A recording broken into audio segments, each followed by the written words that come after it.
이제 제가 좀 해보니까 몸이 좀 피곤하거나 경행하거나 뭐 이런 식으로 됐을 때는 좌선할 때 되게 회투운침에 세게 빠지는 것 같아요. 그래서 지금 집중 수행 기간 중에는 그 좌선하기 전에 꼭 2, 30분을 쉬겠다.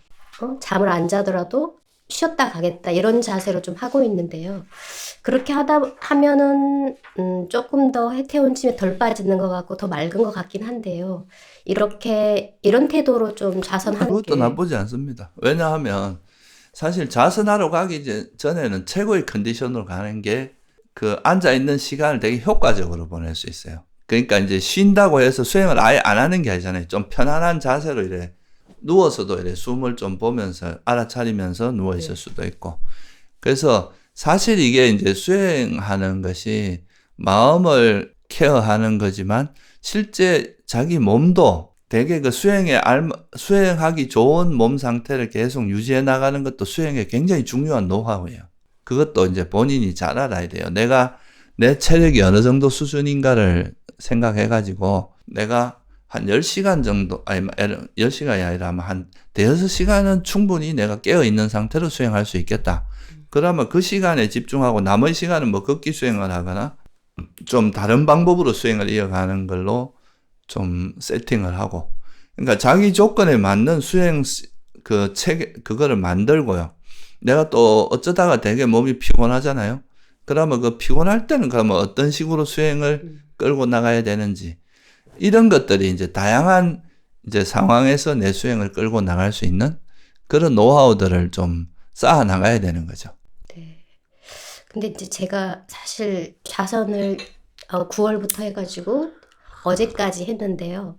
어젯밤에 제가 거의 그 해태운침을 거의 안 빠진 것 같아요. 그래서 제 스스로 조금 의아스러웠던 게 별로 훈련이 안 된 것 같은데 이게 해태운침이 안 빠지고 이 숨을 알아차리는 게 되게 잘 된다. 이거 내가 무슨 환상을 만든 건가? 이 생각이 살짝 들었거든요. 아니, 그건 아닙니다. 이렇게 보살님이 또 이렇게 그 혼자 공부하는 것보다 이렇게 뭔가 수행을 하는 사람들 속에서 하면 훨씬 잘 돼요, 대체로. 왜냐면 서로서로 사실 마음도 이렇게 여기가 막 노래 부르고 이런 데 같으면 같이 들떠잖아요. 전염이 되거든요, 그만. 왜냐면 조건이니까. 외부의 조건도 우리 마음에 영향을 많이 주거든요. 근데 옆에 있는 사람들이 다 이렇게 고요하고 이렇게 뭔가 마음이 가라앉아 있으면 그게 영향을 받아 나도 이제 그런 분위기로 가게 돼 있거든요.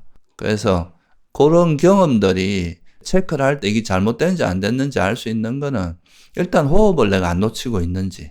그러니까 호흡이 없는 상태가 되는 거는 이제 잘못하면 그 고요하고 편안해도 해태운쯤일 수 있으니까 그거 하고 그리고 이제 내가 뭐 호흡에 딴 생각이 일어나는 빈도수 같은 거죠. 그런 걸 보면 내가 수행이 잘 되는지 안 되는지 파악할 수 있잖아요. 그러니까 수행이 잘 된다는 건 마음이 굉장히 의식이 명료하면서도 고요하고 편안하고 이러면은 그거는 그나마 수행이 잘 되는 거고. 그러니까 사실 그래요. 이게 제가 이제 뭐 이런 주변을 인식하고 분별하는 것도 내가 생각이 움직여야 이게 분별이 되거든요. 그죠? 근데 만약에 이제 호흡만 알아차리고 다른 생각이 안 일어난다면 호흡만 알고 있기 때문에 생각 자체가 주변이 인식이 되질 않습니다. 그러니까 어찌 보면 뭐 좀 비유를 하자면 이 우주 속에 숨과 숨을 알아차리는 마음만 있는 것 같은 그런 생각이 들어요. 홀로 머문다는 게 사실은 그런 의미도 있어요. 여기는 진짜 아무것도 없고 그냥 이 숨과 나만 머물러 있는 상태가 되는 거예요. 그러니까 그렇게 해서 이제 딱 나와봐도 의식이 또렷하고 이러면 그건 수행이 아주 잘 되고 있는 상태인 거예요. 그래서 어제 2시간 연달아서 하는데 거의 그 생각이 일지 않고 호흡을 놓쳤다가도 금방 돌아가고 이렇게 좀 편하고 명료한 느낌이었거든요. 근데 오늘 새벽에 이제 다시 시작을 하는데 좀 해태운침도 더 쉽게 되고 오후에도 마찬가지고 이제 그래져서 일단은 제가 쌓인 게 이제 없으니까요. 어제는 우발적이었던 것 같다 이 생각이 좀 들었고요. 그럼 앞으로 제가 이거를 좀 더 강하게 개발하려면 어떤 식으로 하면 좋을지. 그게 이제 처음에 이제 수행을 하잖아요. 그러면 이게 기복이 원래 심해요. 잘 될 때도 있고. 왜냐하면 그 자기 수행의 상태를 한결같이 유지하는 노하우가 아직 생긴 건 아니거든요. 그러니까 어떨 때 좀 뭐 컨디션이 좋고 몸 컨디션도 좋고 뭔가 심리 상태도 좋을 때는 수행이 잘 되다가 또 이제 특히나 아침에 뭐 밤에 잠을 좀 설쳤다거나 몸이 피곤하다거나 이러면 아침에 이제 뭔가 몸이 개운하지 않은 상태로 앉아 있으면 또 해태원침도 많이 생길 수도 있고 그래서 이게 이제 진폭이 심한데 이게 수행이 깊어질수록 이 진폭이 점점 줄어드는 거예요. 이게 이제 안정감이 생기고 웬만한 상황에서는 이게 변화가 별로 없고 그렇게 되는 거라서 이게 특별한 왕도가 있다기보다는 이제 꾸준히 하면서 내가 이거를 다지고 해서 우리가 그렇잖아요. 흙을 이렇게 이제 쌓아 놓으면 이게 처음에는 이렇게 높아 보이지만 밟으면 또 쑥 들어가잖아요. 그죠? 그러다가 또 그 위에 흙을 넣고 또 밟고 이걸 다진다고 표현하는 거 아니에요. 그죠? 그러니까 우리 마음도 수행이 잘 되는 것 같아도 이게 평균치가 잘 되는 게 아니거든요. 보통 사람들은 수행이 잘 된다 그러면 제일 잘 될 때 이야기만 하거든요. 근데 그거는 제일 잘 될 때나 제일 안 될 때 이런 건 좀 빼고 평균적으로 이루어지는 소위 에버리지가 이제 좀 향상되거든요. 수행이 잘 된다는 게 에버리지가 올라가는 거예요. 그래서 그거는 이제 계속 우리가 여기에 관심을 가지고 계속 우리 이제 결국은 우리 마음이 안정된다는 건 장애로부터 점점 벗어나고 그러다 보면 이제 삼매력도 좋아지고 장애에 놓는 힘도 강해지고 이러다 보면 이게 점점 안정적으로 될 거 아니에요. 그죠? 변화가 별로 없고.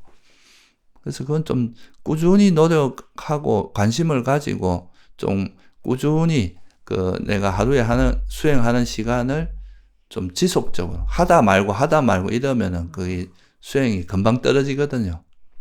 이것도 마음의 습관 같은 운동선수들도요. 훈련을 한 달 쉬어버리면 또 감이 확 떨어집니다. 그런 건 비슷한 거예요, 이것도. 수행하다가 중간에 좀 방심하고 쉬면 다시 그 감을 찾는데 또 시간이 걸리고 그래요. 그러면 스님, 저는 집중 수행이 끝나고 집으로 돌아갔을 때도 어떻게 좀 유지를 하는 것이. 아니, 그러니까 그거는 이제 아무리 여기 집중 수행을 했다 해도 집에 가서 또 놀아버리면, 쉬어버리면 이게 또 다시 원위치로 돌아가요. 이게 번뇌라는 게 우리 마음도 습관 같은 거란 말이에요. 근데 이제 우리가 기존에 가지고 있는 이제 마음의 습관이나 뭐 보통은 보면 이제 욕망으로 살아가는 거거든요. 우리 삶은 대부분의 사람들이. 그러다 그게 마음대로 안 되면 화내고 이게 일반적인 마음의 구조인데 이거를 이제 욕망이나 성냄 없이 평온한 마음으로 이걸 살아가는 이거는 아직까지 신생아 같은 거거든요. 이 상태를 그냥 조금 이제 이렇게 되려고 하는데 또 더 이상 이렇게 요런 마음 상태를 만들지 않으면 또 과거로 돌아가 버려요. 그러니까 이게 세력 다툼을 하듯이 그래 되는데 이게 이제 어느 정도 수준을 넘어가면 웬만하면 이제 잘 안 떨어지거든요. 근데 초심자 때는 조금만 또 수행 안 하고 하면 또 태보도 잘 되고 또 조금 수행하면 또 효과도 빠르고 이런데 그게 이제 안정적으로 되는 것이 좀 이제 지속적으로 해야 돼요. 그래서 보살님이 세속에 돌아가더라도 뭐 하루에 뭐 일정 시간, 뭐 1시간이면 1시간, 2시간이면 2시간 그 정해진 그 수행을 그러니까 진짜 웬만하면 진짜 뭐 아주 큰일 아니면 그걸 꾸준히 이어가는 그래야 그 이제 습관이 생기는 거거든요. 이것도 마음의 습관을 만드는 거나 똑같아요. 알겠습니다. 네. 감사합니다.